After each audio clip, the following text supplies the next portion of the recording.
outside of legal self-defense.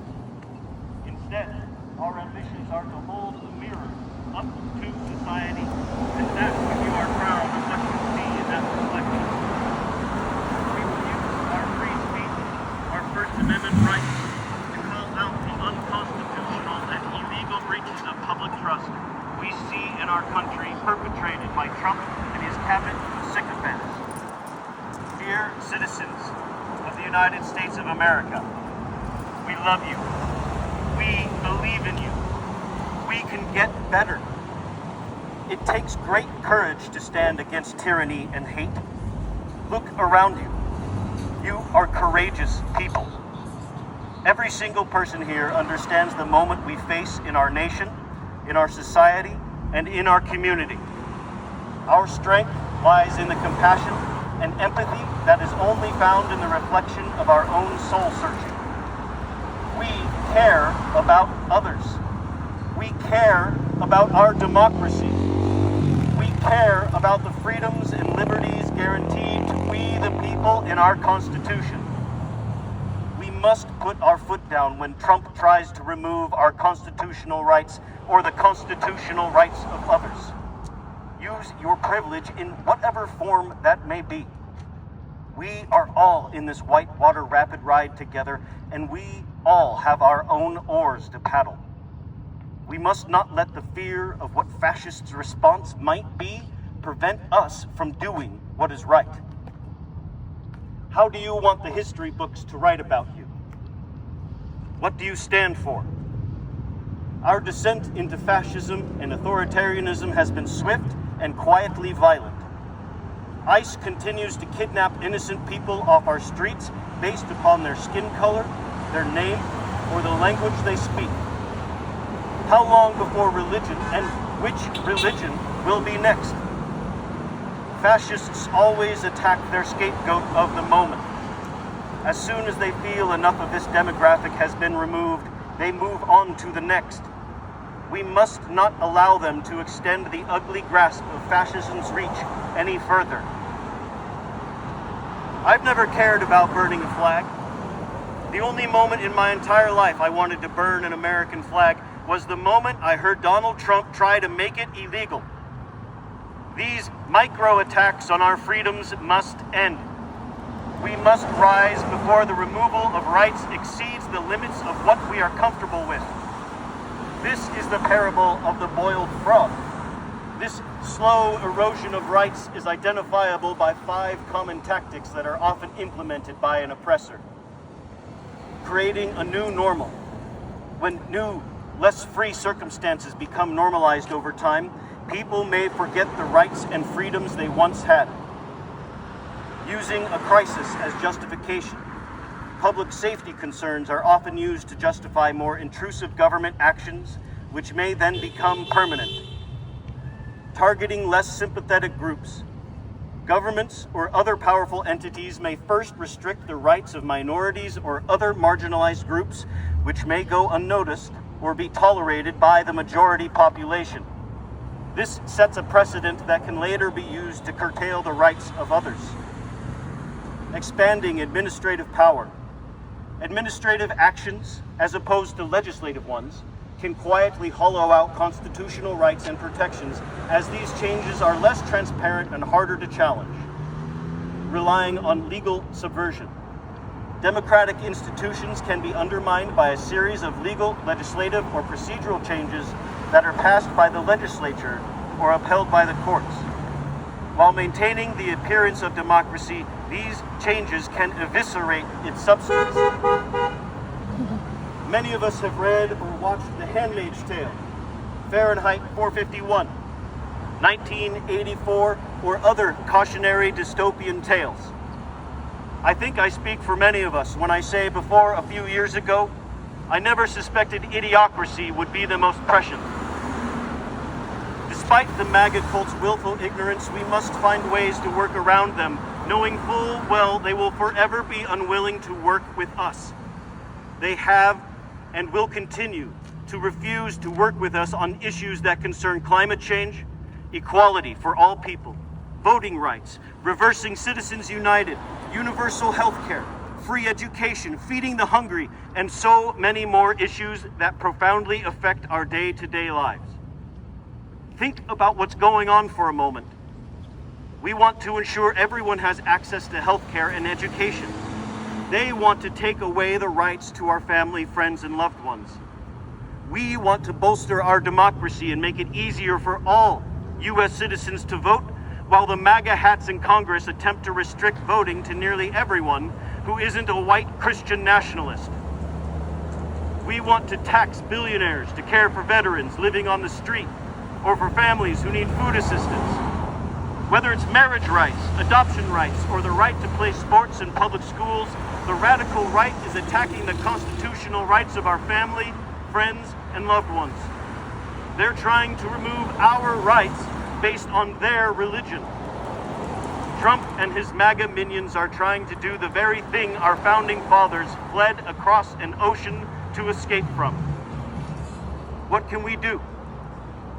Push back against ignorance, intolerance, and hate in public when you hear it in real time.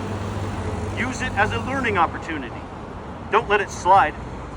That joke isn't just not funny around me and my friends, it's racist and shouldn't be funny to anyone. What can we do? Accept others. Accept people who don't look like you, who don't talk like you, or eat, or worship, or walk, or who dance differently from you. Accepting other cultures, other religions, other perspectives. This is the American value I grew up believing was the most important aspect of our society. Our acceptance of others. This is what made America the beacon of hope and freedom around the globe. This is where people come to pursue happiness and achieve equality. People come here to pursue a better life for themselves and their family. Isn't that what this country is all about? In 1989, Justice William Brennan Jr. authored the majority opinion on Texas versus Johnson. This case was focused on the right to burn flags. In their 5-4 ruling, the Supreme Court agreed that burning a flag as a part of peaceful protest is considered protected speech under the First Amendment. Justice Brennan wrote, "If there is a bedrock principle underlying the First Amendment, it is that the government may not prohibit the expression of an idea simply because society finds the idea itself offensive or disagreeable." I understand burning our nation's flag upsets many people. I get it. Some view it as a symbol of disrespect. People also feel upset about the U.S. flag being flown upside down. What they fail to realize is that we do these actions out of profound respect for our country and what our nation stands for. Freedom, equality, justice, and the right of all people to pursue happiness. We are a nation in distress. Flying the flag upside down is an appropriate thing to do when in distress. Donald Trump is betraying the foundational ideals of what it means to be a United States citizen. Donald Trump tried to overthrow our democracy on January 6, 2021, a day we must never forget. Our efforts to reach you today so you can hear us, really listen, is to say that none of this is acceptable. A man who tried to undermine our democratic process with an attempt to alter an election by begging for votes in coordination with the use of an alternate state elector scheme must not be allowed to remove our constitutional rights. That person must not be allowed to kidnap innocent people off our streets. That person should not be allowed to change or restrict how we vote. Our democracy teeters on the edge. Let us not succumb to fear and allow it to be pushed off the cliff. If we don't stand up and speak our truth now, we may never get another chance. We don't live in normal times. If what the flag stands for is null and void, then the flag itself becomes meaningless. The burning of our nation's flag today is a clarion call. We must not and will not allow any further slide toward normalizing fascism. Have you studied the interwar years of Germany when Nazis began their rise? Professors who study and teach about fascist and authoritarian governments are fleeing our country to work at universities in Canada, France, England, and elsewhere for fear of themselves and their families being illegally kidnapped and imprisoned. They understand that after the initial scapegoat or two, the fascists always come for those with higher education next because they are much more difficult to control. Thank you, sir. Many celebrities are buying dual citizenships or have already moved to other countries to get away from Trump and his MAGA-fueled fascist takeover. People are afraid to leave the country for fear of not being able to return to the place they've raised their families. People are afraid to leave their home for fear of being kidnapped by masked, unidentified men. Do you want to live in a country where your government doesn't follow its own laws? We are here on Labor Day, a day to celebrate unions and working people across America. This past week, on Thursday, Trump signed an executive order removing even more union protections from federal employees. He has terminated collective bargaining for workers at NASA, the National Weather Service, the U.S. Agency for Global Media, and several others. His executive actions attacking union rights have affected more than 1 million federal employees, with that number only set to increase. This is in addition to the 300,000 federal employees the administration has stated as its goal to terminate by the end of this year. Without unions, we wouldn't have weekends. We wouldn't have a minimum wage or child labor protections. Workers are working in safer conditions and have greater benefit for themselves and their families because of unions. Workers have a collective voice in their workplaces and provide a counterbalance to powerful corporate interests, strengthening democracy. For those workers who are not in a union, we still benefit from union workers in our community. Look at the data from across the U.S.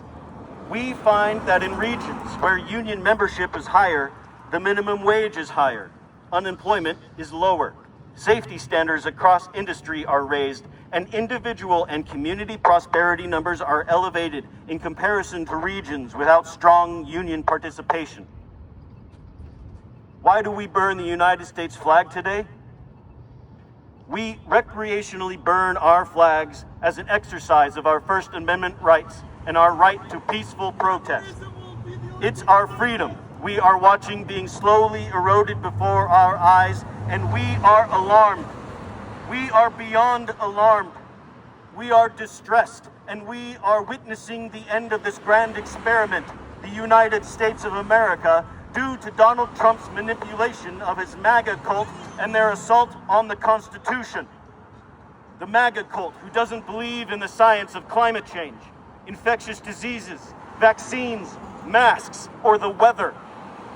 The MAGA cult, who burns jerseys for a black man kneeling at a football game, but disrespects our flag by flying it off the back of their truck, wiping the mouth with an American flag paper napkin, or using an American flag on the metal pole to assault police officers on the steps of our nation's Capitol building. The MAGA cult Nazis, who don't believe trans members of our society are human beings. Our nation is in a state of distress. This is an intervention. In closing, allow me to share two beliefs we recognize in the religion of art, theater, and science that are extremely relevant to our current political and societal circumstances. The only justified intolerance is that of the intolerant. For if we allow intolerance to persist, we have become the intolerant. We are responsible for our future. Thank you for your attention to this matter.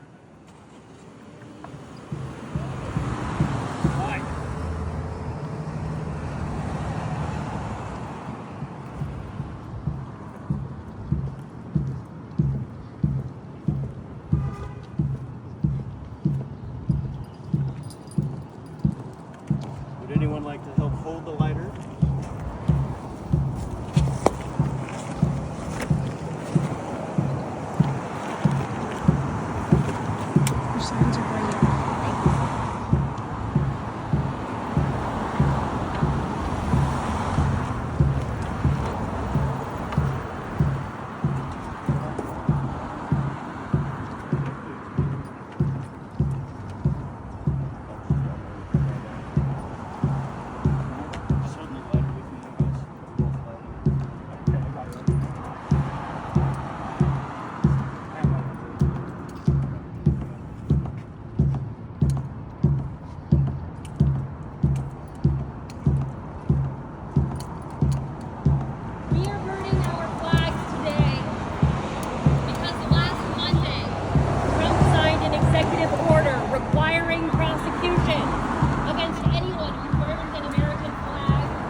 Rations are more expensive now than they were last year.